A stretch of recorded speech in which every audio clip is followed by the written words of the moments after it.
제 몸에 있는 고통이 물러가게 하시고. Kisah akan berfokus pada seorang dokter asal Seoul bernama Yongbum. Saat ini ia bersama keluarganya sedang dalam perjalanan menuju sebuah desa bernama Obokri untuk memulai kehidupan baru pasca anak dan istrinya mengalami kecelakaan mobil, berharap suasana di sana dapat mempercepat proses pemulihan mental mereka.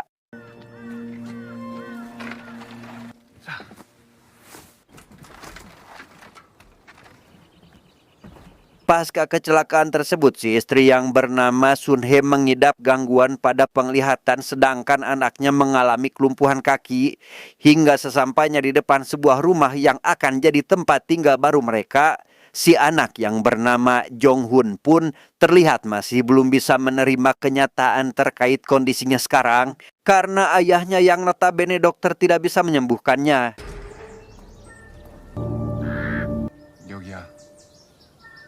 Singkat cerita, malam pun tiba. Saat akan makan malam itulah, Yongbum memberitahu Jong Hun jika dia masih ada harapan untuk sembuh asalkan mau melakukan fisioterapi. Namun karena Jong Hun tidak mau melakukannya dengan alasan ingin sembuh tanpa ribet, Yongbum pun hanya bisa terdiam mendengarnya.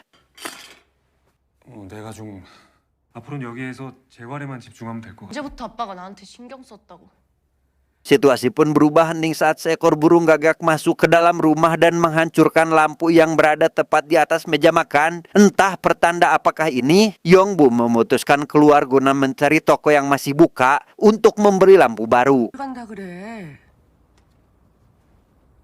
Sementara Sun He menasihati Jong Hun agar memperbaiki sikapnya, Yongbum sendiri kini masih sedang dalam perjalanan sambil memikirkan perkataan anaknya barusan. Dampak dari hal itu, ia jadi tidak fokus mengemudi sampai-sampai tidak menyadari ada seorang kakek-kakek berlari ke tengah jalan dan...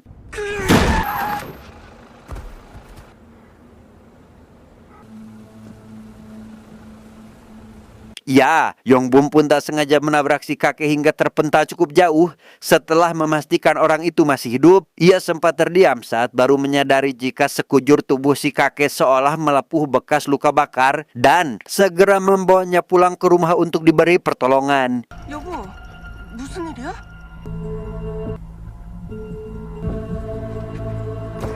Berkat pertolongan pertama yang diberikan oleh Yongbum, nyawa si kakek pun berhasil terselamatkan meski sebagian tulangnya mengalami retak. Menurut dokter yang memeriksa kesehatan si kakek secara menyeluruh, beliau ini rupanya mengidap kanker kronis yang telah menyebar hingga ke seluruh anggota tubuh dan mungkin itulah alasan mengapa tubuh si kakek seperti melepuh. 어느 병원에서도 안 받아줄 겁니다.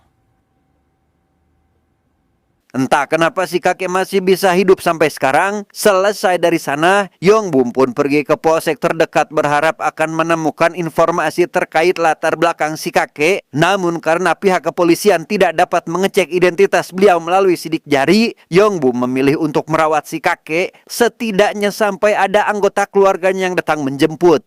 이분 신원조회는 언제쯤 되나요? 또 나오는 게 없네요. 저희가 다른 방법을 찾아볼 테니까. Malam pertama sejak si kakek dipersilahkan untuk tinggal, keanehan mulai dirasakan oleh keluarga Yongbum, terutama Jong Hun yang sedang tertidur pulas, di mana ia terbangun tepat di tengah malam dan mendapati si kakek sedang merayap ke tempat tidurnya dan...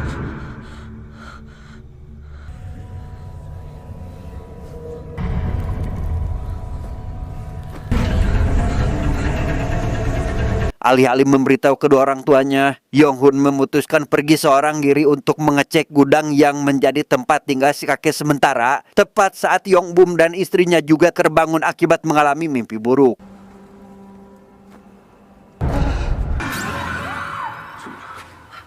Menyadari Jong Hun tidak ada di kamarnya, Yongbum dengan cepat pergi ke gudang karena curiga anaknya pergi ke sana. Sesampainya di depan gudang yang dimaksud, ia mendapati pintunya terkunci disusul adanya suara teriakan Jong Hun dari dalam sehingga...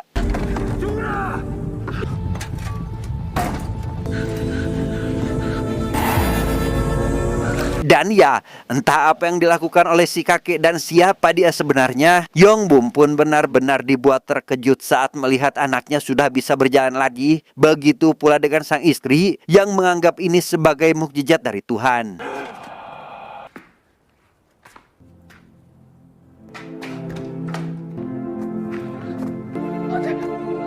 Berdasarkan hasil pengecekan di rumah sakit, kaki Jong-hun dinyatakan sembuh total dan membuat Yong-bum dan istrinya merasa senang. Menurut pengakuan anak mereka, semua ini adalah berkat si kakek, meski tidak mengetahui pasti bagaimana cara beliau melakukannya. 그 할아버지 때문이라고 생각해? 아니면? Mendengar pengakuan tersebut, malam harinya Yong-bum menemui si kakek untuk memastikan apakah benar beliau telah menyembuhkan kaki Jong-hun. Alih-alih mendapat jawaban, ia malah menemukan bekas luka tak biasa pada bahu si kakek yang lebih mirip seperti simbol tertentu. 이 흉터는 어쩌다 이렇게 된 거예요? Tak lama, Sun-hye datang ke sana untuk mengantarkan makanan sebagai bentuk terima kasih karena si kakek sudah menyembuhkan anaknya, di mana Sun-hye bahkan berkata jika dirinya akan memberikan apa saja selama beliau mau tinggal dengan mereka. 언제든지 얘기하세요. 내 집이다 생각하시고 말씀하시면 다 해드릴게요. Singkat cerita, esok pagi pun tiba dengan fakta bahwa kaki Jong-hun sudah sembuh. Mulai sekarang ia tidak perlu lagi diantar ke sekolah karena bisa mengendarai sepeda. Tapi sejak kesembuhannya hari itu, teman dekat Jong-hun di sekolah selalu absen yang entah karena apa. 민재는 오늘도 결석이다. Yong-bum sendiri kini sedang menyebar brosur terkait si kakek, berharap ada anggota keluarga beliau yang mencari-cari keberadaannya. Yang di sana, ia secara kebetulan bertemu dengan seorang warga di desa lain yang menyarankan Yong-bum agar segera meninggalkan desa Obokri karena desa tersebut menurutnya telah terkena kutukan. 아니 여기 사람들은 옛날부터 저게 마을이네 뭐네 설치더니 Entah kutukan macam apa itu, sepulangnya Yong-bum ke rumah, ia ditemui seorang wanita bernama, kita panggil saja Ibu Pendeta, yang merupakan pimpinan jemaat gereja di desa itu. Tujuannya datang, si pendeta rupanya sudah mendengar tentang kesembuhan Jong-hun dan berharap Sun-hye mau menceritakan tentang keajaiban yang terjadi sejak keluarganya pindah ke desa ini kepada para jemaat dengan alasan untuk menguatkan keimanan mereka. 어떤 다른 사람들 앞에서도 해줄 수 있을까? Di sana si ibu pendeta menjelaskan bahwa selama ini warga di desa mengharapkan yang namanya mukjizat dan apa yang dialami oleh Jong-hun juga pernah terjadi pada seorang gadis sekitar 10 tahun lalu. Entah siapa gadis itu dan di mana dia sekarang, si ibu pendeta pun meyakinkan jika keluarga Sun-hye istimewa. 선희 씨 가족을 선택하신 데에는 다 거룩하신 뜻이 있는 거 아니겠어요? Dalam khotbah tersebut, Sun-hye menceritakan tentang keputusasaannya pasca mengalami kecelakaan dan jujur jika dirinya yang sempat jadi tidak percaya kepada Tuhan. Namun sejak pindah ke desa ini, ia menyadari satu hal bahwa penderitaan yang dialaminya adalah bagian dari skenario yang dibuat oleh Tuhan. 절망도 주시지만 그분의 가르침 아래 있는 것입니다. Jemaat yang mendengar khotbah tersebut seolah menganggap keluarga Sun-hye istimewa kecuali seorang wanita bernama Chun Seo. Di sana Chun Seo mengadu kepada si ibu pendeta karena di tengah kebahagiaan keluarga Yong-bum kini anaknya malah sakit. Entah sakit apa yang diderita oleh si anak, si ibu pendeta pun meminta bantuan Yong-bum untuk memeriksa kondisi anak tersebut. 그 사망보험까지 싹 다 언급하면서 제가 갑시다. 선희 씨 남편이 서울에서 오신 의사시잖아. Dia bernama Min, putra tunggal Chun Seo sekaligus teman dekat Jong-hun di sekolah. Menurut keterangannya, 4 hari lalu ia tiba-tiba merasakan sakit luar biasa pada bagian kaki dan dari sana jugalah kedua kakinya tidak lagi bisa digerakkan. Yang mana hal itu membuat Yong-bum keheranan karena anaknya sembuh dari lumpuh pada hari yang dimaksud. 언제부터 못 걸었다고? 정확히 4일 전 새벽부터요.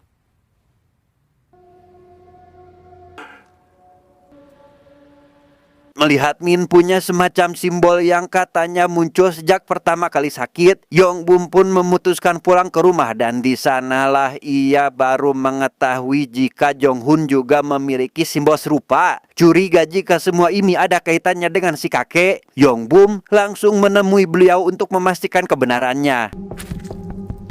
이 다리가 어째서 민재라는 애랑 대체 무슨 짓을 한 거예요? 우리 애한테 뭐라고 말 좀 해봐요. Karena si kakek tidak menjawab pertanyaannya, Yongbum lekas mencari informasi dari Google berharap akan menemukan jawaban terkait simbol tersebut. Namun karena hasilnya nihil, hal itu jelas membuatnya makin penasaran akan siapa si kakek sebenarnya.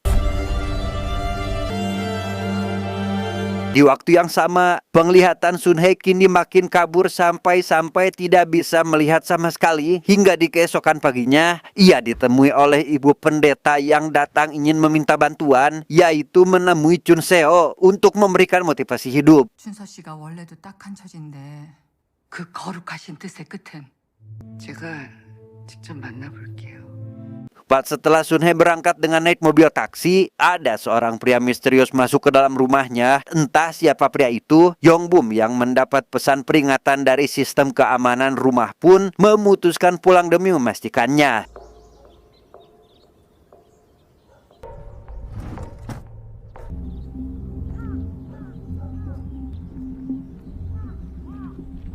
Sun He sendiri kini sudah sampai di rumah Chun Seo dan mulai sharing untuk menanyakan perihal masalah yang sedang dihadapi oleh wanita itu. Yang di sana, Chun Seo bercerita tentang perjalanan hidupnya yang sulit dimulai dari sang suami yang suka melakukan KDRT. Dan kini, Min putranya tidak bisa berjalan normal, tapi penderitaan yang sesungguhnya justru berawal dari sang suami tewas akibat kecelakaan, di mana para warga sekarang seolah menjauhinya karena menganggap dia sebagai pembunuh. 그래도 애 아빠가 술 처먹고 다 나보고 등 떠민 거라고. Mengetahui hal tersebut, Sun He tentu jadi merasa prihatin, apalagi setelah mendengar jika dirinya merupakan orang pertama yang mengkhawatirkan keadaannya. Maka dari itu, ia pun izin sebentar untuk berdoa, berharap Tuhan akan memberikan mukjizat kepada keluarga Melang tersebut. 견디다 보면 그쵸.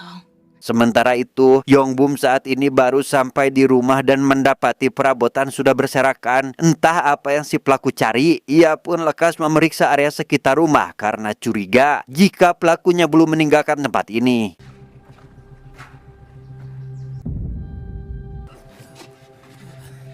Melihat pintu gudang terbuka, di sana Yongbum mendapati si kakek akan dibawa pergi oleh si pria misterius. Sempat terdiam karena mungkin pria itu merupakan keluarga si kakek. Ia pun memutuskan untuk tidak membiarkan si kakek dibawa pergi setelah mendengar jika beliau merupakan sosok pemberi mukjizat.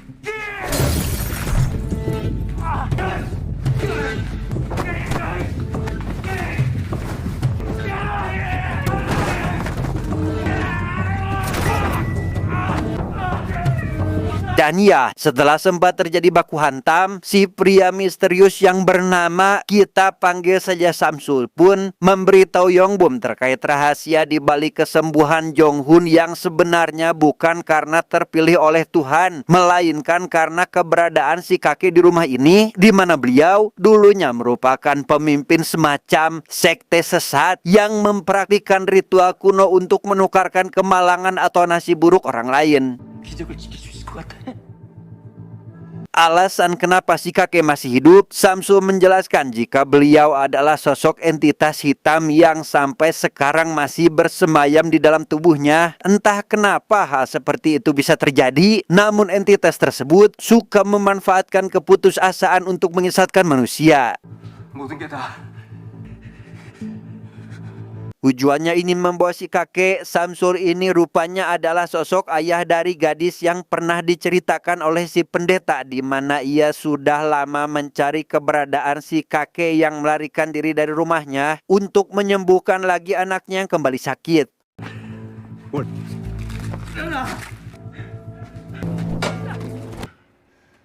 Dan ya, Samsul pun tak sadarkan diri setelah Jong-hun menghantam bagian kepalanya. Demi menjaga agar keberadaan si kakek tidak diketahui oleh siapapun, Yongbum pun menyembunyikan beliau sekalian Samsul ke dalam gudang. Tepat saat ada dua orang petugas polisi datang karena mendapat laporan adanya pencurian. 그 혹시 다른 뭐 인상착이라든지 기억나시는 게? 제가 너무 경황이 없어가지고 기억이 잘 안 나네요. Setelah meyakinkan polisi jika situasi di sana sudah aman terkendali, Yongbum kini harus menghadap istrinya yang curiga jika dia merahasiakan sesuatu, di mana Yongbum hanya mengingatkan Sunhae agar merahasiakan terkait keberadaan si kakek tanpa memberitahukan alasannya. 그럼 어르신이 괜찮은 거 맞아? 뭐 훔쳐간 것도 없고 해서 뭐 어르신의 꼬자로 왔다거나 뭐 그런 거 아니야? Setelah merenung semalaman, keesokan paginya Yongbum membujuk Sunhae untuk agar mereka pindah lagi ke kota, berharap cara itu bisa melepaskan keluarganya dari tipu daya si kakek. Namun karena si istri menolak dengan alasan ingin mendapat mukjizat seperti Jonghoon, ia akhirnya jujur tentang apa yang Samsul katakan kepadanya tentang siapa sebenarnya si kakek dan fakta di balik sembuhnya anak mereka.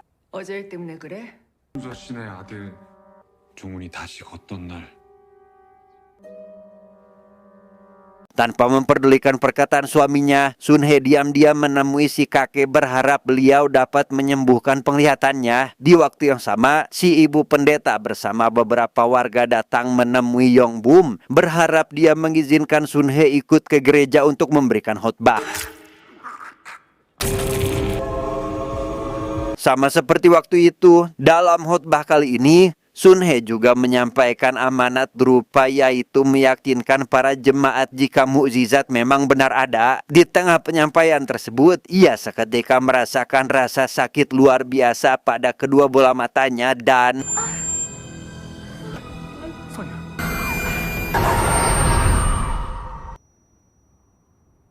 ya, Sunhae pun tiba-tiba bisa melihat dan itu disaksikan langsung oleh para jemaat. Sontak hal tersebut membuat Bu Pendeta dan para jemaat merasa takjub karena yang mereka ketahui itu merupakan mukjizat dari Tuhan. Dan saat melakukan pemeriksaan di rumah sakit, penglihatannya dinyatakan sembuh total. Dan itu tentu saja membuat Yongbum senang.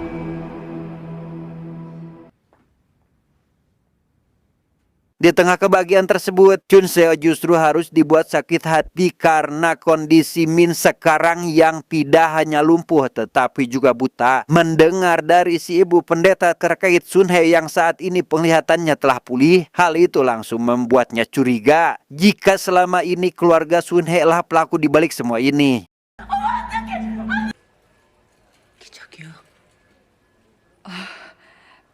Saat akan pergi dari rumah sakit itulah, Yongbum melihat keberadaan Samsul sehingga ia meminta Sunhae agar pulang duluan. Tepat sesaat setelah Yongbum pergi, Sunhae dihubungi Chun Seo yang ingin meminta klarifikasi. Namun telepon langsung ditutup dan memutuskan pergi setelah melihat kondisi Min saat ini.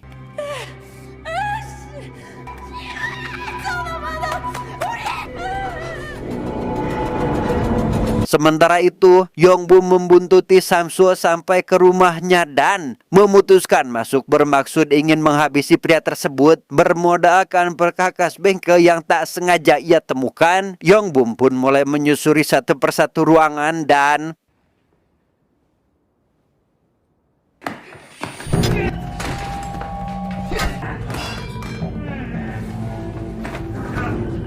ya, Samsul tiba-tiba datang menyerang yang membuat Yongbum tak sempat memberi perlawanan setelah mengikatnya agar tidak bisa kabur. Ia tanpa ragu melukai bagian kaki Yongbum dan pergi ke ruangan lain untuk memastikan sesuatu. Entah sesuatu apa itu, Yongbum pun memanfaatkan situasi tersebut untuk melepaskan tali dan mengambil sebuah obeng untuk dijadikan senjata. Dengan berpura-pura mati, ia berhasil membuat Samsul terpancing untuk mendekat ke arahnya dan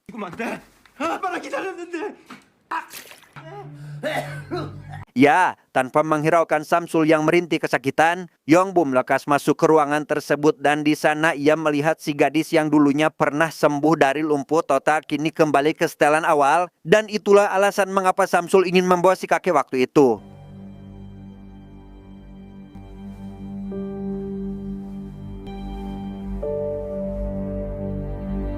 Tak ingin Sunhae dan anaknya celaka akibat terlena oleh tipu muslihat si kakek, Yongbum dengan cepat pulang ke rumah untuk membawa mereka pindah ke kota malam ini juga, tetapi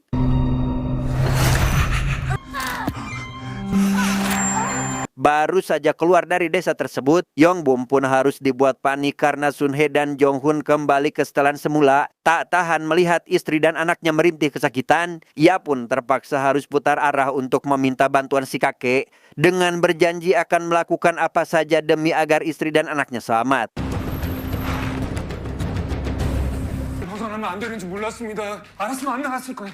Alhasil, masalah lain pun muncul yang kali ini Chun Seo datang ke sana untuk meminta pertanggungjawaban atas apa yang menimpa anaknya. Dengan penuh asmara, ia yang baru pertama kali bertemu dengan si kakek pun langsung bisa menebak jika beliaulah dalang di balik semua ini. 뺏어.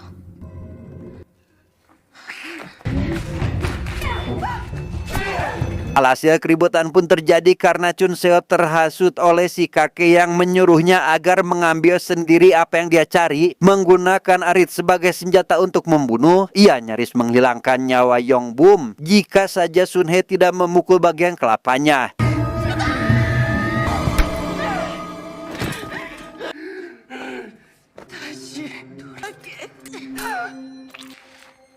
Ya, Sun Hye pun harus bernasib malang setelah mendapat serangan balik. Melihat istrinya tewas di depan mata kepalanya sendiri, Yongbum yang tak terima akan hal itu pun langsung mencekik Chun Seo bermaksud menghabisinya. Namun tidak jadi dilakukan, mengingat anak Chun Seo yang kini mungkin sudah sembuh.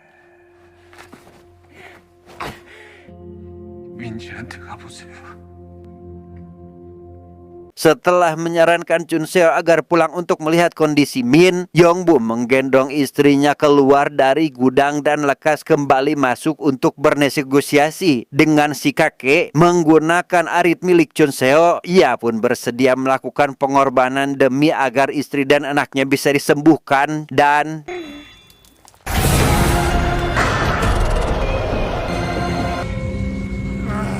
Ya, karena si kakek langsung menyembuhkannya. Hal tersebut membuat Yongbum selamat dari kematian karena rupanya beliau sama sekali tidak mengharapkan dia mati. Tapi sebagai ganti ruginya, Yongbum mau tak mau harus menanggung kutukan beliau. Yang itu berarti dia tidak bisa mati sampai menemukan seseorang yang mau berkorban demi orang lain.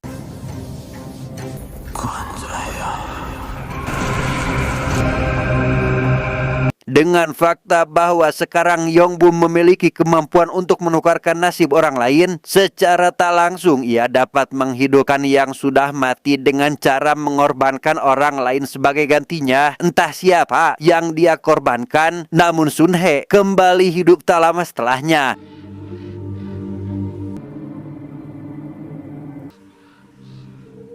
Tamat, endingnya sangat membagongkan.